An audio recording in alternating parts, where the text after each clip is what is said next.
예, 오늘 본문의 제목은 생각의 저주 그렇게 잡았어요. 말씀의 제목에 저주를 넣는 것은 썩 좋은 일은 아니어서 여러 가지 생각을 많이 했는데 좀 오늘 말씀은 좀 충격을 받았으면 좋겠다. 우리 성도님들이 좀 충격을 받았으면 좋겠다. 그래서 일부러 저주라는 단어를 넣습니다.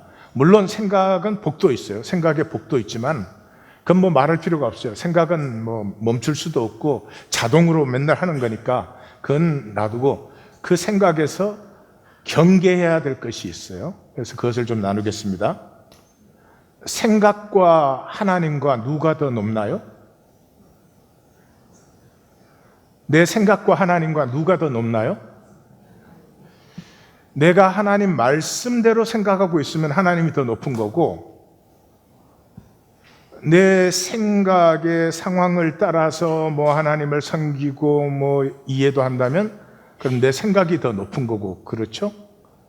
아마 성도님들이 저와 똑같다면 내 생각이 하나님보다 훨씬 높습니다. 예. 현대의학이 공통적으로 이제 인정하는 것은 뭐예요? 생명은 스스로 고침이 회복한다. 뭐 약이다, 음식이다, 뭐 치유법이다, 수술이다, 이거는 그걸 돕는 거지, 약이나 수술이 그 자체로 생명을 고치지 못한다. 이건 이제 뭐 동서양 의학이 공히 인정하는 거예요. 그 션 버틀러라고 하는 7살짜리 소년이 있었어요.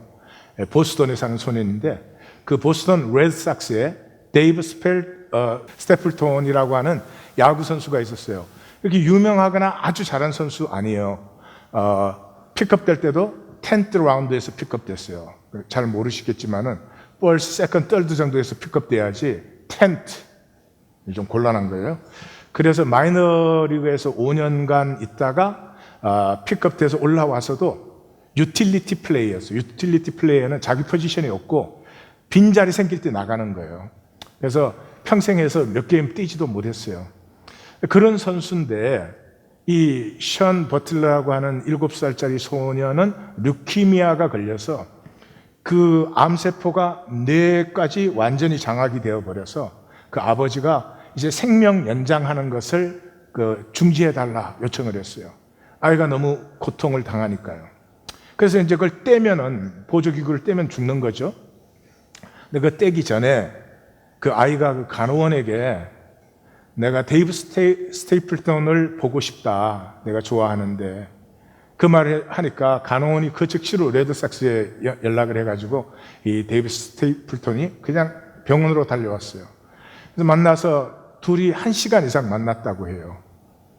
그러니까 뭐 그 스테이플턴의 마음도 간절했겠고 그 아이도 그 자기가 정말 보고 싶은 사람을 본다는 게 얼마나 그랬겠어요? 그래서 1시간 이상을 만나고 떠나면서 약속을 했어요. 내일 게임에서 내가 빅히트를 치겠다고. 평균보다는 우수한 선수였어요. 평생의 그 타율이 2할 7푼 1, 2였으니까 썩 잘하지는 않지만 평균 이상은 됐어요. 근데 매 게임 한 게 아닙니까? 근데 홈런 타자는 아니에요. 평생에 친 홈런 수가 41개예요. 올해 홈런 왕은 50개 이상 쳤죠. 1년에. 이 사람 평생 선수 생활에 41개 쳤으니까. 그런데 내가 내일은 빅히트를 치겠다 그렇게 아이에게 약속을 했어요. 그리고 그 다음날 시합에 나가서 스테이플턴이 홈런을 쳤어요. 그래서 아이가 뭐 너무너무 좋아했죠. 근데 그 홈런을 치고 나서 아이의 상태가 굉장히 달라졌다는 걸 병원의 모든 스태프들이 다 느낄 수 있었어요. 그래서 검사를 딱 했더니 뇌 암세포가 완전히 사라져 버렸어요. 예. 그래서 루키미아니까 계속 치료는 받았지만 뇌는 완전히 사라진 거죠. 생명은 스스로 고치고 회복해요. 아픈 게 정상이 아니고 건강한 게 정상이에요. 삶은 사랑하고 행복하는 게 정상이에요. 하나님 우리를 그렇게 창조하셨어요. 가난하고 늘 불안 염려에 시달리고 그게 정상이 아니에요. 그 우리는 거꾸로 생각하죠. 아픈 게 정상이에요. 아픈 게 나았다 그러면 이상하다 이렇게 생각을 하죠. 왜 그래요? 우리의 생각은 이 현상 세계에 반응하면서 나온 것이 우리의 생각이에요. 그래서 내 생각은 원천계를 몰라요. 원천계를 막아버려요. 내 조건이 전부인 줄 알아요. 그리고 이 조건이 변할 리가 없다. 아니, 그 정도가 아니에요. 좋아질 리가 없다. 나빠지지 않으면 좋겠다. 이게 뭐 생각의 에베스트예요. 내 생각이 나의 구원을 막고 있어요. 오늘 본문은 하나님의 나라가 임했다. 그 하나님 나라의 이 다른 말은 아버지의 국률이에요. 이사야 선지자가 우리에게 말을 했죠. 우린 다 멸망의 길로 갑니다. 왜? 이 세상에서 생각으로 살기 때문에 그 허무한 길에서 돌이킬 수 없고 돌이켜지지도 않고 돌이키고 싶어도 안 되는 일이죠. 그래서 구원은 오직 아버지의 긍휼로, 하나님의 긍휼로 우리에게 임하셔요. 그게 임했다 가르치고 임했다 전파하고 임했다 말만 하면 무슨 소용이 있어요. 그래서 임했으면 증거가 나타나요. 모든 병과 모든 약함을 고치셨다 이렇게 되어 있어요. 그게 정상이에요. 이 긍휼을 하나님의 가슴이 우리에게 나타난 것이죠. 그것을 오늘 본문은 불쌍히 여기셨다 이렇게 해요. 스프라우니츠마이, 스프라우니츠마이. 이게 원어 뜻 그대로는 창자가 끊어진다, 토막이 난다 그런 뜻이. 그러니까 우리말로 하면 애간장이 끊어진다 이런 말이에요. 하나님이 창조한 생명이 우리뿐만 아니라 이 모든 생명계가 너무너무 억눌리고 허무하고 메마르고. 왜요? 목자 없는 양 같아서. 양은 목자가 없으면 갈 길을 몰라요. 살 길을 몰라요. 우리에게 이게 출발점이에요. 나는 정말 살 줄 모르는구나. 나는 정말로 어떻게 살아야 복이 되는지를 모르는구나. 이게 가슴을 쳐야지 그 다음이 되는데, 우리 생각에 우리는 다 내가 썩 잘 살고 있는 건 아니지만 나름 이제 괜찮게 살고 있다. 그 생각은 또 나름 살고 있다 그러지만 누가 너 잘 못 살아 그러면 그때는 또 하나님보다 높은 성향이 탁 나타나죠. 그죠? 예. 목자 없는 양 같다는 말은 살 길을 모르는 거예요. 그럼 어떻게 돼요? 고생하고 기진하고. 이걸 성경은 한마디로 가난하다 이렇게 말해요. 우리는 이 시대는 가난 그러면 물질적 가난밖에 모르지만 아니에요. 삶의 가난이에요. 물질적 가난보다 더 힘든 것은 마음의 가난이에요. 정신적 가난이에요. 사람의 기가 충만하지 못하고 기가 죽어버렸어요. 만유를 다스려야 될 인간이 모든 것에 종노릇하는 가난. 그래서 하나님의 복음이 선포된다 이럴 때 구약, 신약 모든 기절에는 뭐가 나와요? 가난한 자에게 기쁜 소식이 전파된다. 가난한 자에게 기쁜 소식이 뭐예요? 가난을 벗고 부유하게 되는 거죠. 예, 그래서 이 하나님의 긍휼로 말미암아 이제 하나님의 통치가 임했다. 그 통치에 들어오면 모든 것이 회복돼요. 모든 것이 회복된다는 이 하나님의 나라가 도래를 했음에도 불구하고 세상은 계속 떠내려가고 있어요. 왜? 자기 생각대로 살기 때문에. 그래서 하나님의 나라는 임했지만 사람들은 떠내려가고 있기 때문에 추수의 긴급성을 얘기해요. 추수라는 단어 자체가 긴급성을 강조하는 단어예요. 그래서 추수는 말이죠. 때를 놓치면 다 망치는 거예요. 그게 곡식이 됐든 과일이 됐든 뭐 포도가 됐든 뭐가 됐든. 추수할 건 많은데 일꾼이 적어요. 그럼 추수를 망치는 거죠. 그런 긴급성을 주님이 우리에게 가르쳐주고 있어요. 우리에게 똑같아요. 하나님 나라 임했고 우리가 그 통치 안에 들어가면 회복이 되는데 내 생각 때문에 일부러 뭐 안 들어가는 건 아니에요. 내가 내 생각을 돌이킬 수 없는 거니까. 그래서 제일 먼저 부르신 사람들을 12제자라고 부르죠. 여기서 그의 12제자 이렇게 표현해요. 그러니까 이게 그의 12제자는 지난주에 본 이사야 35장의 꿈을 가진 사람들이에요. 이 땅에 우리는 멸망의 길로 갈 수밖에 없고 그런 존재고 육체를 벗지 않는 한 거기서 자유할 수 없는데 이 하나님의 긍휼이 임함으로 말미암아서 이 모든 회복이 일어난다. 그래서 하나님의 긍휼이 임하는 꿈을 꾸고 있는 사람들이었죠. 수많은 사람 중에 극소수였습니다. 그러나 그 꿈을 가진 사람들은 서로 알아보잖아요. 이게 암호예요. 당신이 오실 그입니까? 가서 말해줘. 눈먼 자가 보고, 저는 자가 걷고, 문둥병자가 낫고, 가난한 자에게 복음이 전파된다고 하라. 그럼 서로 아는 거죠. 그래서 부르셨어요. 부르신 자에게는 권능을 주세요. 왜? 하나님 나라가 임했다고 말로 만 번을 하면 무슨 소용이 있어요? 하나님 나라의 회복이 나타나야 되죠. 그래서 권능을 주시죠. 이 권능은 이런 게 아니에요. 종교는 권능을 이렇게 생각해요. 뭐 금식 기도를 많이 한다든지 하여튼 어떻게 요령을 써가지고 하나님에게 받아. 그 다음에는 조자룡이 헝칼 쓰듯이 막 써. 하나님의 권능은 인격적 권능이에요. 인격적 권능이에요. 그래서 인격적 권능은 어떻게? 함께함으로. 그 생명이 내 생명에 영향력을 발휘하는 거죠.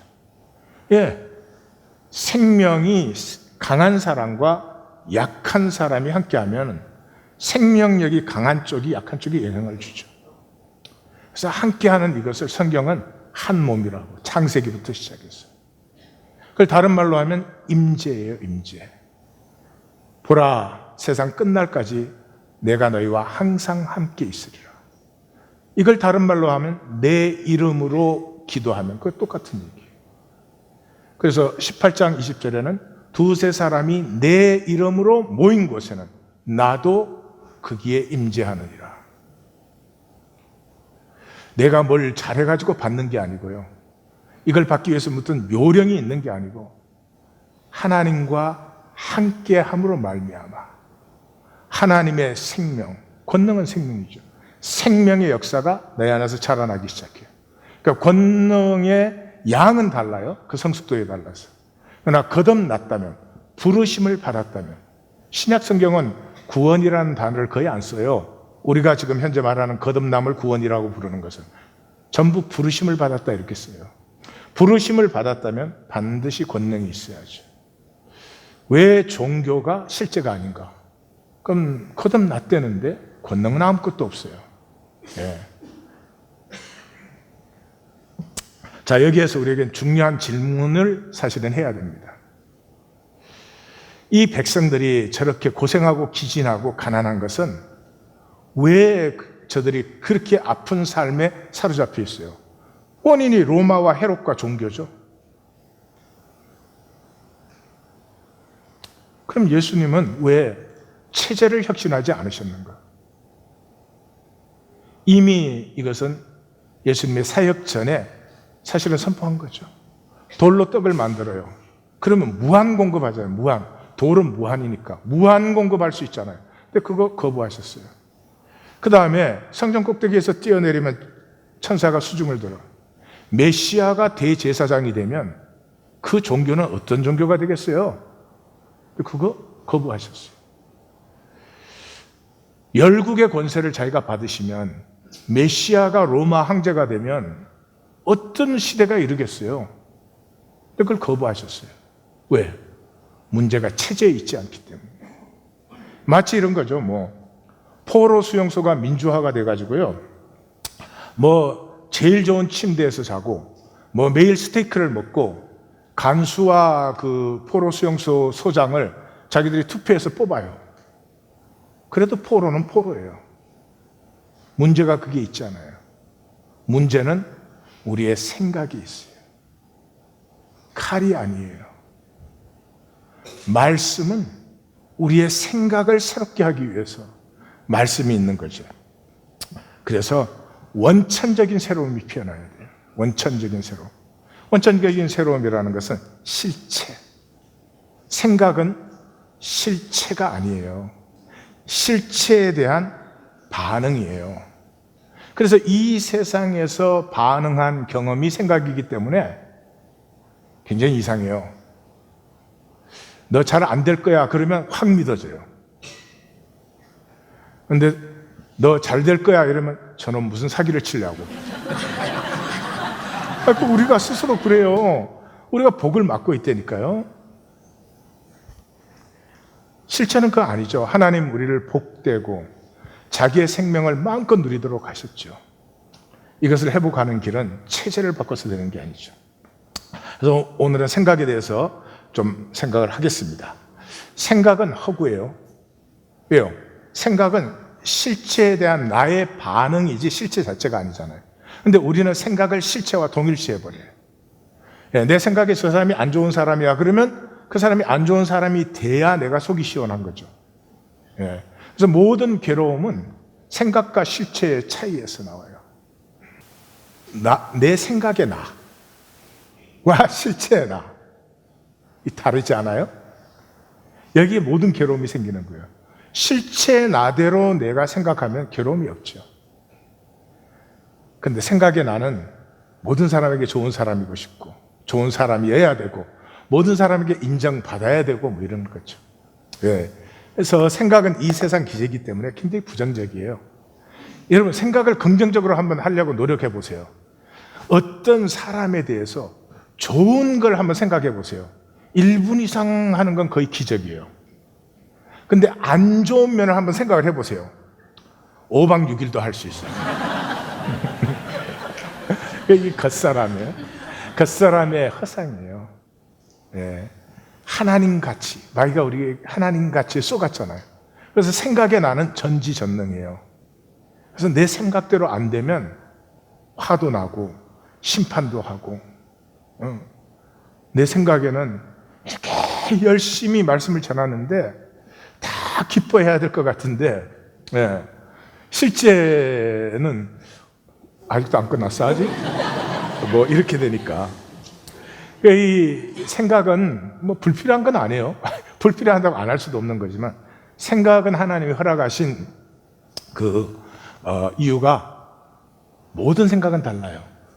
모든 사람의 생각은 다 같은 사람은 아무도 없어요. 그래서 나의 독특성, 이하권이라는 한 존재를 만들어내는데 필수한 과정이에요. 그러니까 내 생각으로 말미암아 나의 독특성이 생기는데 이 독특성을 단절로만 생각하면 악이 돼요. 내가 다름에도 불구하고 전체와 연결되어 있다. 그러면 생각은 복이 돼요.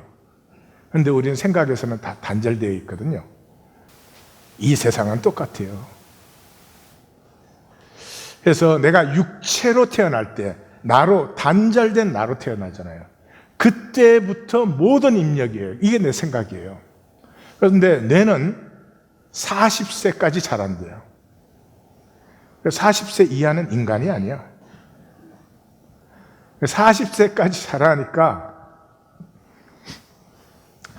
이게 자라는 동안에 경험하는 건 그냥 뇌의 입력이 아니고요. engraving, 새겨져 버리는 거예요. 그래서 생긴 생각이기 때문에 내 생각이 변하지 않아요. 내 생각을 바꿀 수가 없어요. 그래서 이 생각은 우리가 하나님 형상이니까 무한 용량의 컴퓨터입니다. 오감이잖아요. 보고, 듣고, 냄새 맡고, 맛보고, 이 피부로 느끼고, 오감이잖아요. 이 오감이 정신작용과 이렇게 합쳐지는 건데, 정신작용이 5가지예요. 생각할 수 있고, 느낄 수 있고, 인식할 수 있고, 의지가 있고, 의지는 좋다, 내가 좋다 나쁘다를 결정하는 것이고, 의식은 전반적인 느낌을 받는 거예요. 그러니 뭐 사사건건 느끼고 보고 듣는 거를 이게 뭐 무한이죠, 무한. 그게 내 생각이에요. 이 생각의 뿌리는 불신이에요. 왜요? 어려서부터 내 생각대로 안 되잖아요. 내 생각대로 안 되면 참 아파요. 그러니까 어떻게 해요? 탁 비틀어 버리죠. 그죠? 여우가 포도 따먹으려다가 안 되니까 에이, 포도가 쉬어. 비틀잖아요. 근데 그 비트는 걸로 끝나지 않죠. 내 생각과 실체는 일치되지 않으니까 내 생각을 고치려고 하지 않고 실체를 부인해 버리죠. 생각의 뿌리는 불신이에요. 생각으로는 결코 믿을 수 없어요. 종교의 신앙이 신앙이 아닌 이유가 여기에 있고, 생각으로는 하나님을 믿을 수 없는 이유가 바로 여기에 있어요. 그래서 쉐마가 불가능해요. 우리 나눔 어떤지 모르겠지만 이제 2020년 들어가면 이제 그 동심원은 이 나눔 훈련부터 시작이 되는데, 전에 제자 훈련할 때 나누라고 하면요, 나누면 뭘 나눠야 돼요? 적용을 나눠야 되죠. 말씀 이해해서 뭐 하겠습니까? 오늘 같은 말씀이면, 아, 부르셨으면 권능을 주시는구나. 그럼 왜 내게는 권능이 없지? 나는 권능을 받아야 되겠어. 이게 중요한 거 아니에요? 근데 그렇게 나누지 않아요. 이해를 나눠요, 이해를. 마치 내가 그 말씀을 이해를 못해서 내가 못 사는 것처럼. 아니요. 이해를 나누는 목적은요, 안 살려고.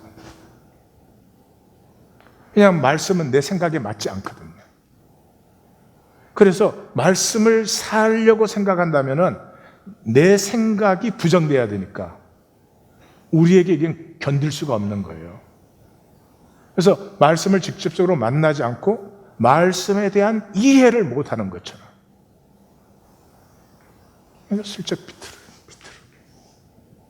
그래서 결코 말씀은 쉐마를 위해서 있는 것인데 쉐마가 일어나지 않아요. 이 생각에는 세 가지의 착각이 있어요. 제일 첫 번째 착각은 내 몸과 마음이 난 줄로 착각을 해요. 내 몸과 마음은 접촉 기제예요. 이 모든 현상과 만나는 기제예요. 나는 그게 아니죠. 참 나는 들린 나예요. 내 조건도 내가 아니고, 내가 목사다, 남자다, 나이가 얼마다, 이게 나 아니죠. 나의 조건이죠. 나는 그렇다고 거기에 대한 내 내면의 반응도 아니에요. 내가 들려서 나를 보면은, 아, 삶을 저렇게 살면 안 되겠구나, 이렇게 살아야 되는 것이구나, 이런 것을 할 수 있죠. 그래서 감독이라 그랬죠, 제가. 예, 각본은 하나님이 쓰셨어요. 얘는 한국 전쟁 끝나고 그 다음 해에 얘를 보내라. 그래서 배 좀 고프게 해야 되겠다, 뭐 이렇게.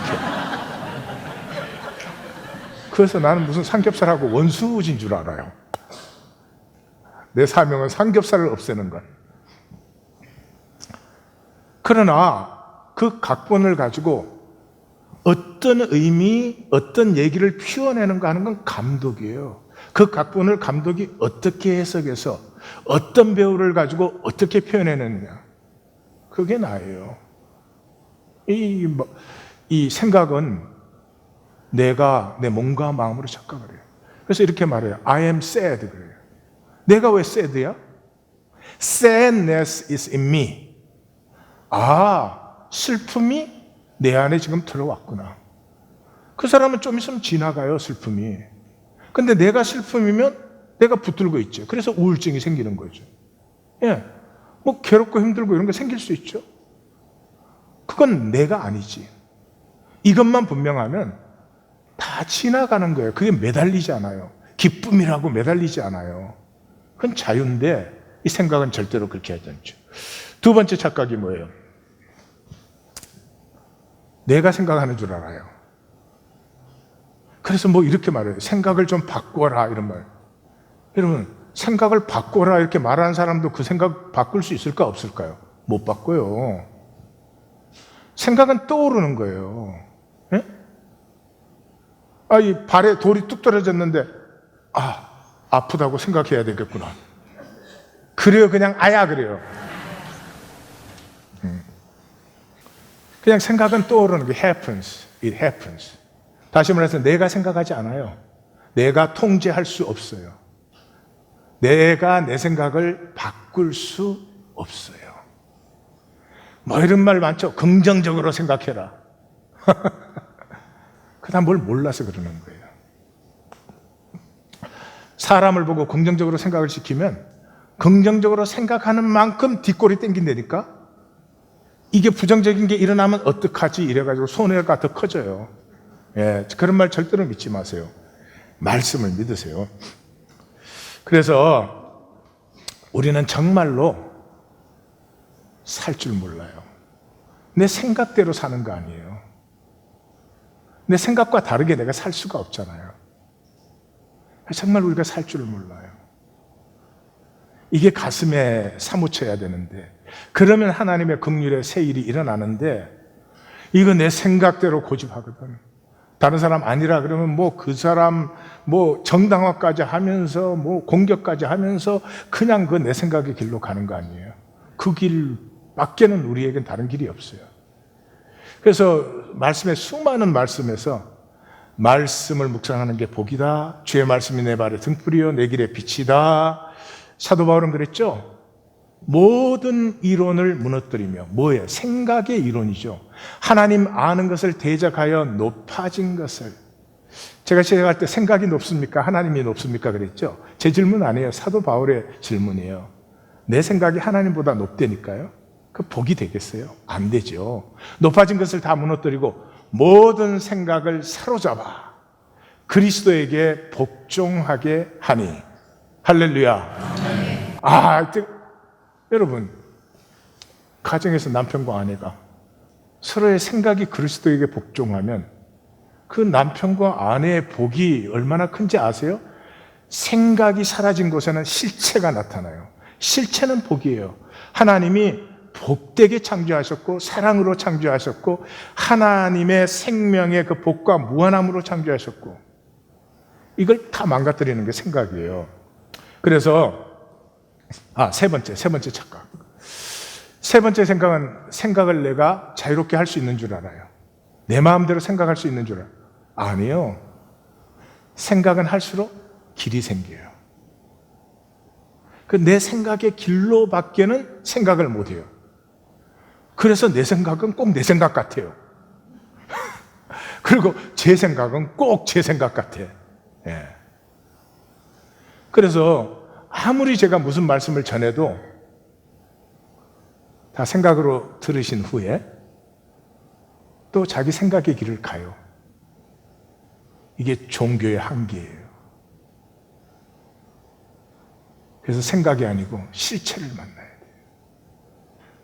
나를 보시면서 나의 그 아픔과 가난함과 하나님의 사랑으로 내가 창조됐잖아요. 근데 사랑 한번 제대로 못하잖아요. 우린 그걸 정상으로 알고 있지만 그런 우리를 보시는 하나님의 마음은 애간장이 끊어져요. 지금이에요. 그 말은 뭐예요? 지금 생각이 아니고 실체를 만나야 된다는 거죠. 그 이무영 씨의 단편 청개구리라고 하는 걸 하나 더 나누겠는데, 청개구리라는 제목은 이제 비만 내리면 이 부부는 너무너무 막 걱정을 많이 하는 그런 부부예요. 그게 이제 얘기가 어떤 얘기냐 그러면 어릴 때 고아예요. 엄마 아버지도 없고. 그래서 걸식하다가 좀 자라나면서는 머슴 일을 하다가 그렇게 떠돌다가 이제 이 마을에 들어와서 정착을 해서 10년간 머슴살이를 했어요. 그 나이가 30대 후반이에요. 그때 30대 후반이면 뭐 지금 한 50 정도나 되겠죠? 그동안에 뭐 물론 장가도 못 갔죠.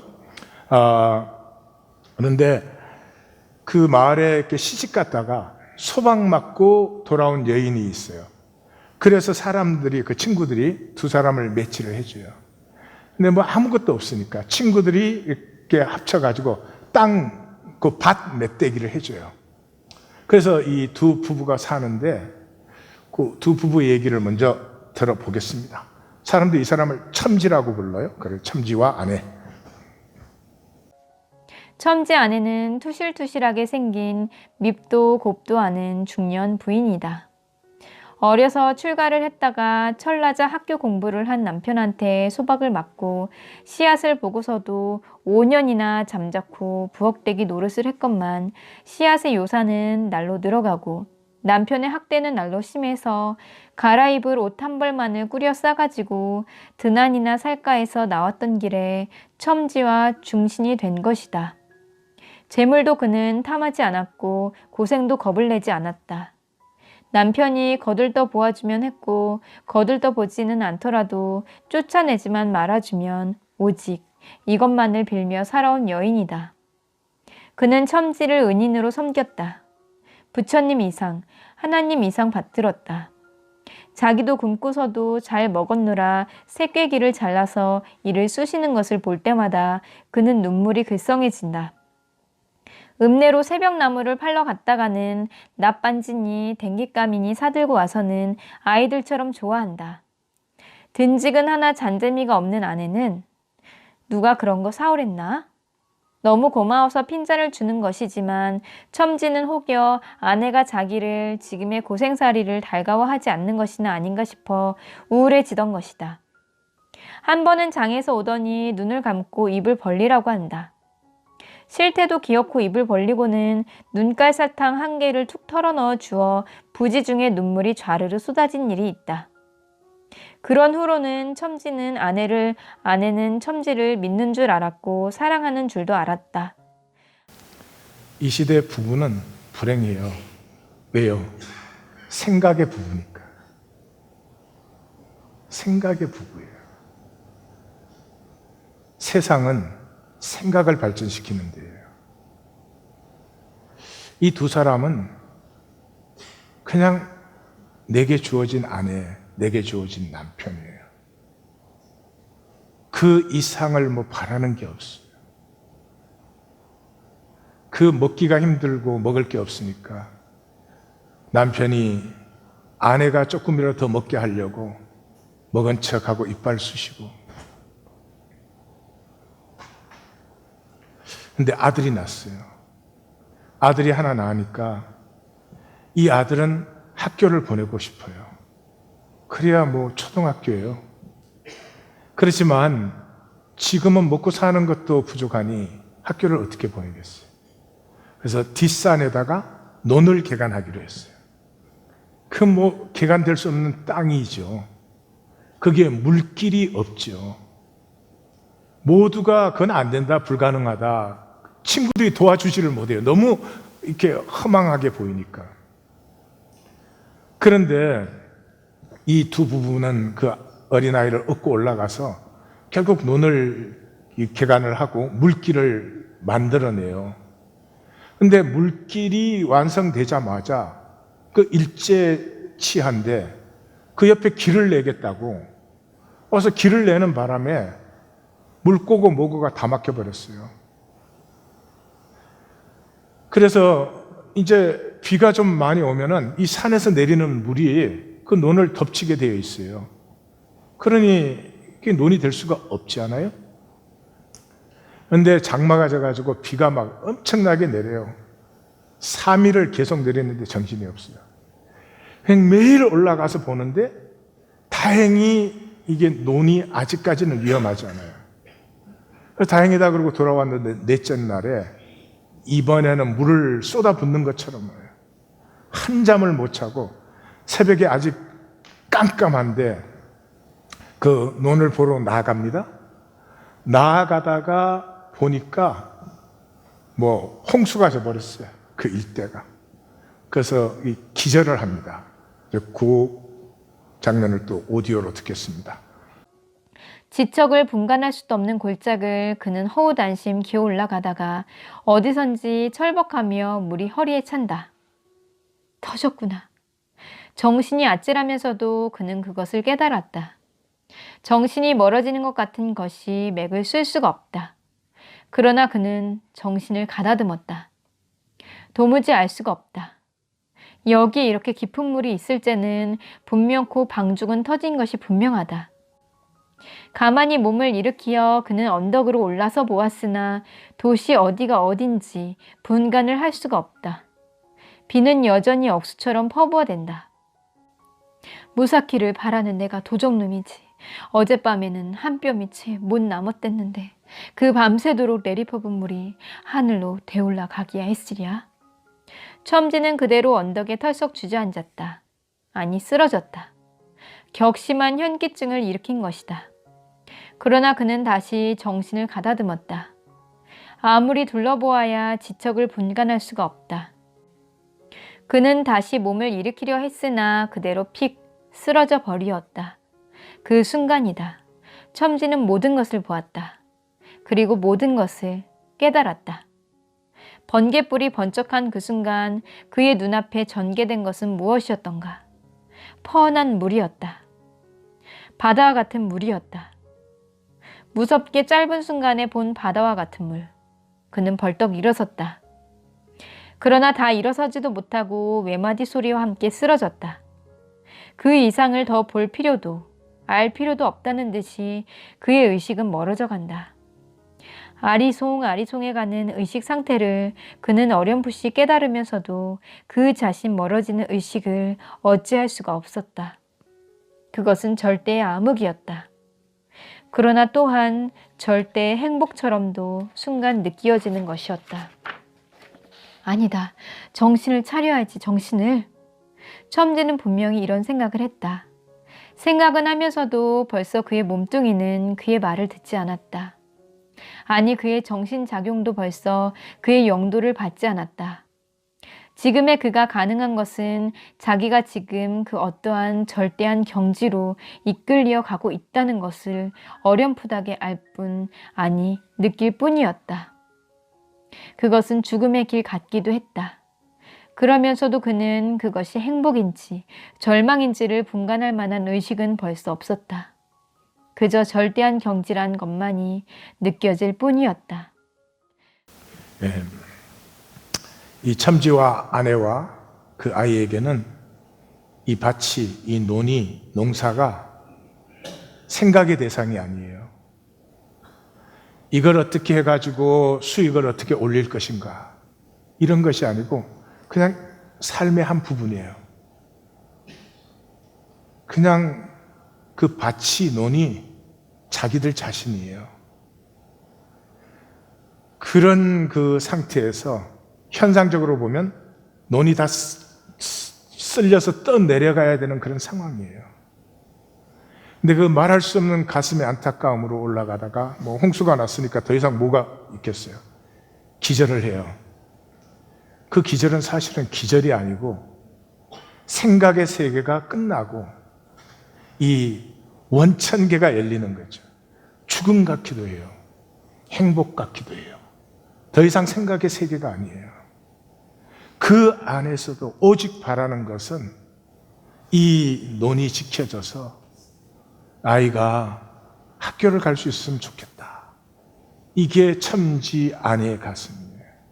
그래서 기절했다가 깨어나서 보니까 그 산에서 덮친 물이 희한하게 방죽 옆에를 터뜨려 버려가지고 이 논은 깨끗이 보존되어 있을 뿐만 아니라 논으로 들어오는 물길이 딱 생겨난 거예요. 그 친구들이 달려왔다가 그 자리에서 정말 잔치자리가 열리는 거죠. 우리가 만드는 것 같습니까, 세상? 삶을 내가 만드십니까? 아마 삶이 저주일 것입니다. 내 삶이 나의 원수가 되어 있을 것입니다. 아닙니다. 내가 못 만듭니다. 모든 것이 연결되어 있습니다. 실체는 내 것이란 없습니다. 우리의 것입니다. 내가 누리도록 허락된 것이죠. 이 단절에서 끊임없이 떠오르는 생각, 그 생각에 쏘기는 부분을 조금만 다스려도 삶은 전혀 달라집니다. 생각은 만족과 반비례해요. 아까 말씀드렸죠. 뭐 내가 뭘 하는데 사람들이 너 된다 그러면 화가 난다니까요. 예? 남의 거라고 쉽게 얘기한다 싶어서. 왜냐하면 수많은 현상과 내 생각이 일치되지 않는 걸 경험했기 때문에. 그러고는 뭐 일을 하는데 힘들어, 안 돼, 그러면 마음이 놓여요. 실패해도 내 잘못이 아니니까. 이런 거짓을 써봐요. 제가 몇 가지 나누겠습니다. 하나님의 쉼표를 마침표로 착각하지 마십시오. 매장되었다 생각하지 마십시오. 하나님께서는 파종하셨어요. 하나님이 아무리 파종을 하려고 해도 자기는 매장으로 생각하니까 끝내버려요. 합력하여 선의 역사를 하나님이 이루시려고 하는데 끝내버린다니까. 삶은 폭우를 피하기가 아니라 빗속의 춤추기예요. 언제? 하나님의 긍휼하심을 믿을 때. 천지는 인애합니다. 햇빛과 비는 싫은 사람 좋은 사람 가리지 않고 모두에게 똑같이 와요. 하나님은 누구에게나 긍휼이세요. 그래서 말씀을 드리죠. 모든 지킬 만한 것 중에 더욱 내 마음을 지키라. 생명의 근원이 이에서 나니라. 마음을 지키라는 거예요. 마음을 뭐에서 지켜요? 생각에서 지키는 거죠. 생각에서. 마음은 생명에서 나온 것이고 생각은 현상에서 나온 거예요. 이 세상에서 나온 거예요. 자, 이 생각을 다스리는데 필수가 뭐예요? 돈이죠. 돈이 없으면 생각의 90%는 사라집니다. 예. 모든 것을 그대로 두고 돈만 빼보세요. 내가 직장 생활을 해. 근데 돈하고 상관이 없어. 그럼 그 직장 생활 스트레스가 될까요? 아마 열심히 하고 즐겁게 하고 자기를 통해서 뭔가를 피워보려고 할 거예요. 이웃, 친구, 가족, 뭘 바꾸려고 하지 마세요. 그냥 그대로 놔두시고 돈만 빼보시라고. 이 교회 생활, 평생을 교회를 다니면서도 변하지 않는 이 교회 생활에서 돈만 빼보세요. 그럼 대번에 교회 생활이 신앙생활이 되죠. 정치에서 돈이 없으면 부정부패가 있겠어요? 두 번째, 환상을 깨십시오. 이 자본주의는 돈이 모든 것의 해결이잖아요. 절대 가치가 되어 있어요, 돈이. 아니요. 돈은 아주 작은 부분이에요. 우리 기독교 설교는 맨날 그래요. 남한과 북한을 보라. 남한은 교회가 세워져 가지고 축복을 받았대. 북한은 뭐 교회를 막아 가지고 저렇게 됐다. 그러면 남한 경제 발전이 하나님의 축복이면 제3세계는 하나님이 저주하신대요? 그런 되지 않는 연결을 막 시켜요. 그 하나님이 축복하셔서 그 헬 조선이 됐어요? 하나님이 축복을 하셔서 출산율이 1 이하로 떨어졌어? 자살률은 OECD 국가 중에 제1이고, 아니, 사실은 세계 제1이에요. 고등학생들한테 설문을 했어요. 너 10억이 생기면 감옥에 1년 갈 수 있냐? 그랬더니 56%가 가겠다 그랬어요. 2011년에. 근데 문제는 매년 같은 설문을 하는데 2012년, 14년 이 퍼센테이지가 계속 올라가고 있어요. 저 나라에 무슨 장래가 있어요? 하나님이 축복하셔서 그 많은 교회가 세워졌는데 그 많은 교회가 역사에 무엇을 새롭게 했어요? 인도 우화에 이런 우화가 있어요. 어떤 사람이 맨날 돈 한 번 원 없이 써봤으면 좋겠다. 그랬더니 어떤 사람이 탁 나타났어요. 천사 같은 존재가. 그래서 아니 돈 원 없이 쓰는 게 소원이에요. 그러니까 그렇다고 그러니까 그러면 내가 그 소원 들어주겠다고. 그래서 물었어요. 그러면 얼마나 쓰면 좋겠느냐. 이 사람이 막 속으로는 하루에 한 100만 불씩 쓰면 좋겠다 이런 생각이 드는데 그 좀 너무한 것 같아서 하루에 10,000불씩 쓰면 좋겠다. 우리 돈으로 말하면 그렇게 얘기를 했어요. 그랬더니 그 사람이 그러냐 그러면 10,000불씩 쓰게 해드리겠다고. 대신에 조건이 있는데 버리면 안 되고 남 줘서도 안 되고 억지로 쓰면 안 된다. 이 세 가지 조건을 걸었어요. 그래가지고 이 사람이 그때로부터 매일 10,000불씩 쓰니까 집도 사고 별장도 사고 집도 뭐 양옥집도 사고 한식집도 사고 별집을 다 사고 별장도 여기도 사고 저기도 사고 뭐 하여튼 차도 이 차도 사고 저 차도 사고 이렇게 막 샀어요. 근데 한참 지났어요. 보니까 더 이상 살 게 없어. 사고 싶어서 사야 되는데 이제 돈을 쓰기 위해서 사야 되는 거. 그러면 안 되는 거죠. 그 다음에 처음에는 막 잔치를 베풀어갖고 친구들을 초청하면 친구들이 맨날 왔어요. 근데 아무리 잔치를 베풀어 이제 친구가 안 와. 왜? 먹는 것만 주지 돈을 안 주니까. 그거 잔치하지 말고 돈으로 좀 주면 얼마나 좋겠어. 그러니 이제 이 사람이 이게 매일 10,000불씩 써야 되는데 그 돈을 쓰기 위해서 새벽부터 일어나는 거예요. 그 돈 쓰는 것 때문에 밥도 안 들어가고 잠도 안 와. 이제는 더 이상 어떻게 할 수가 없어서 강도 맞는 건 괜찮으니까. 그래서 돈을 막 꼽아갖고 어두운 골목에 서 있는 거야. 근데 강도가 보니까 너무 이상해가고 강도가 강도질 하지 않고 도망가 버리는 거예요. 그래가지고 미쳤대. 좀 웃기는 우화지만 여러분, 돈 쓰는 게 인생 아니에요. 자본주의는 돈 쓰는 게 인생인 줄 알아요. 내 마음대로 돈 쓸 수 있으면 그게 행복인 줄 알아요. 천만의 말씀입니다. 마르커스 페르손이라고 하는 게임하는 분들은 알 거예요. 마인크래프트라고 하는 게임을 만들었는데 지금 1억 명 이상이 다운을 했어요. 그래서 마이크로소프트에서 235억 불을 주고 샀어요. 하여튼 전혀 안 놀라셔. 그래서 이 사람이 7천만 불짜리 저택을 사고 150만 불짜리 파티를 막 여기 던지고 저기 던지고 하는 거예요. 그래서 그 사람이 트위터에 올렸어요. 그럴 때 지금까지 살아온 중에 이렇게 극도로 외롭고 의욕도 없고 의미 있는 관계도 없는 것은 처음이다. 그 사귀는 여자가 있었는데 사랑하는데 그 여자가 떠났어요. 이 돈이 들어오면서 나는 당신이 누군지 모르겠다. 결혼을 안 했지만 애가 있으니까 애는 뭐 한 달에 양육비 7만 불인가 주기로 하고 이렇게 떠났어요. 그리고 뭐 배우인지 모델 출신인지 젊은 여자하고 결혼했는데 1년도 안 돼서 이혼했어요. 우린 돈에 대해서 실체를 몰라요. 돈에 대해서 실체를 모르면 이 생각은 완전히 저주가 돼요. 실체를 회복하고 만나는 게 복인데 완전히 딴 나라로 가버리는 거예요. 돈은 필요하고 있으면 좋죠. 그러나 부족해서 좋은 점도 많아요. 돈이 없는 게 무조건 장애가 아니에요.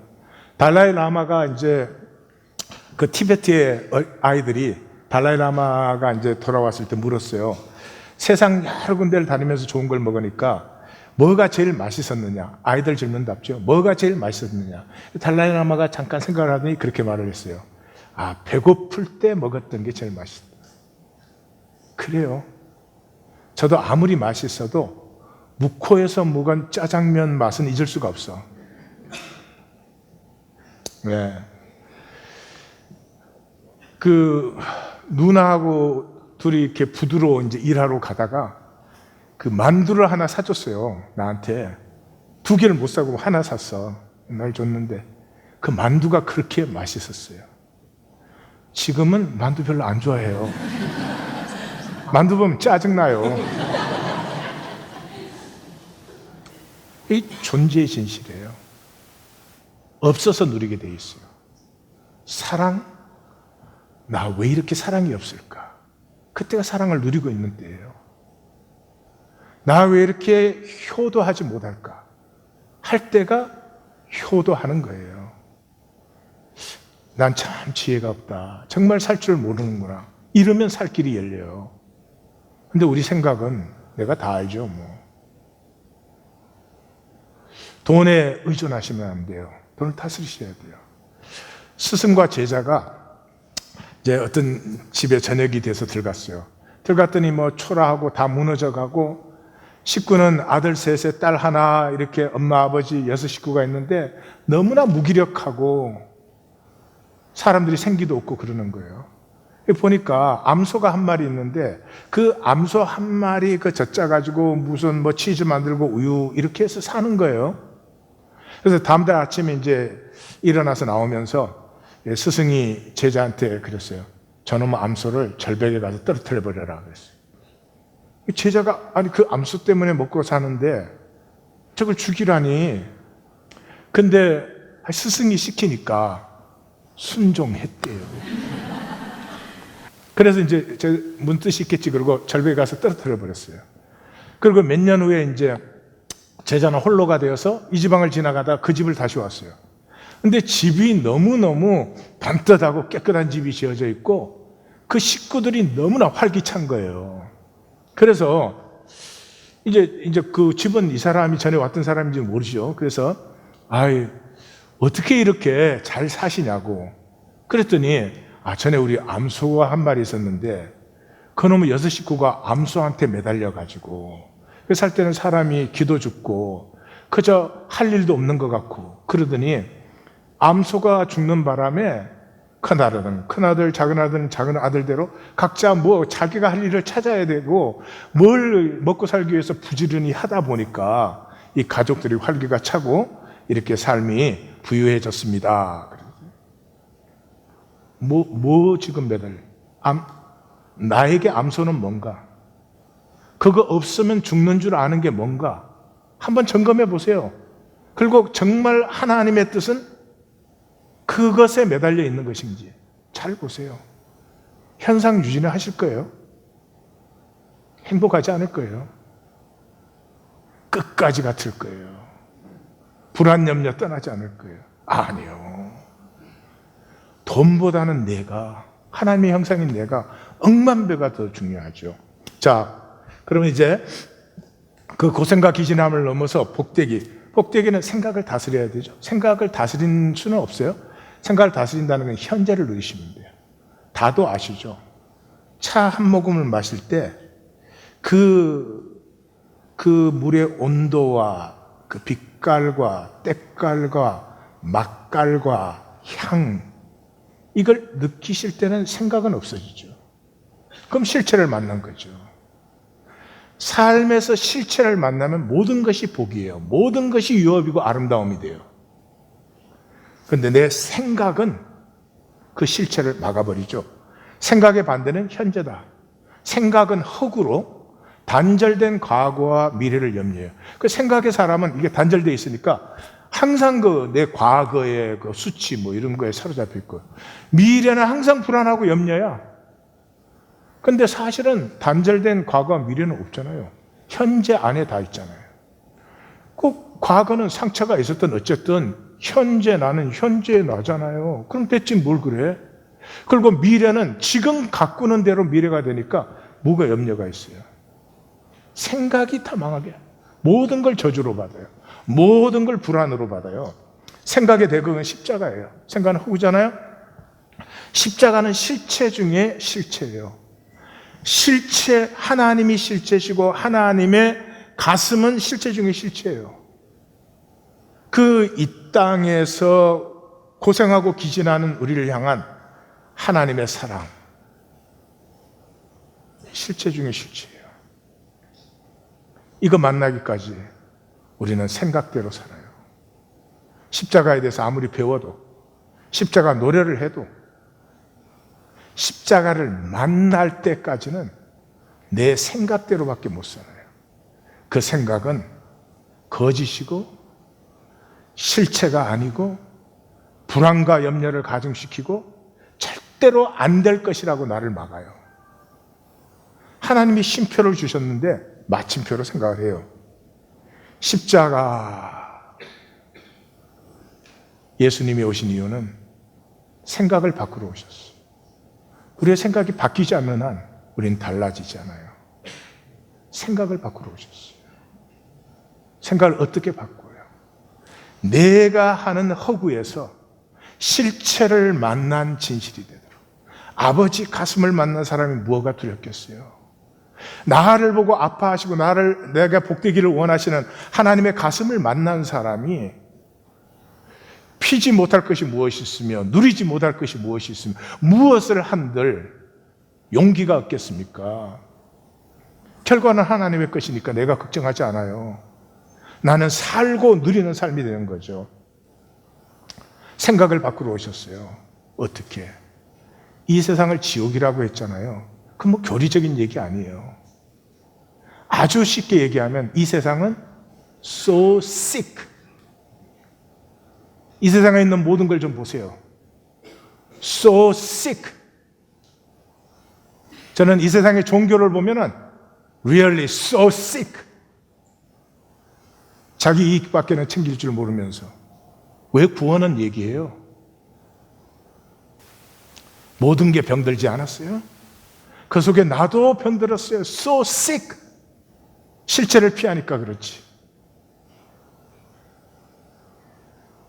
십자가를 만나면서부터 생각이 멈춰요. 꿈이 열려요. 이렇게 병든 세상, 이렇게 추한 세상 속에 아직도 아름다울 수 있고 아직도 사랑할 수 있는 가능성이 얼마든지 있어요. 이 생각의 변화가 어떻게 와요? 내 생각을 내가 변화시킬 수 있어요? 아니요. 생각은 반응이잖아요. 그러니까 내가 이제는 말씀으로 반응할 수 있는 대상이 있어야 돼요. 두세 사람이 내 이름으로 모인 것이에요. 종교생활을 하라고 모인 것이 아니라 이 세상이 너무나 씩하기 때문에 말씀에 나타난 하나님의 긍휼과 그 사랑의 가슴을 가지고 서로 위로하고 격려하고 생명을 가꾸려고 하는 그 꿈, 더 이상 세상의 종로를 하고 싶지 않은 그 꿈. 니코스 카잔차스키가 나는 아무것도 원하지 않는다. 나는 아무것도 두렵지 않다. 나는 자유하다. 이게 묘비명이에요. 그리스도인 조르바를 쓴 카잔차키스. 제가 한번 소개해드렸죠. 이게 신앙이에요. 아버지께서 나를 창조하시고 아버지의 만유 속에 나를 보내셨는데 자녀로 유업자로 뭐를 욕심내요? 신나게 살고 마음껏 누리면 되는 거죠. 2020년 우리는 이 유업자의 자리로 들어갑니다. 기도하십시다.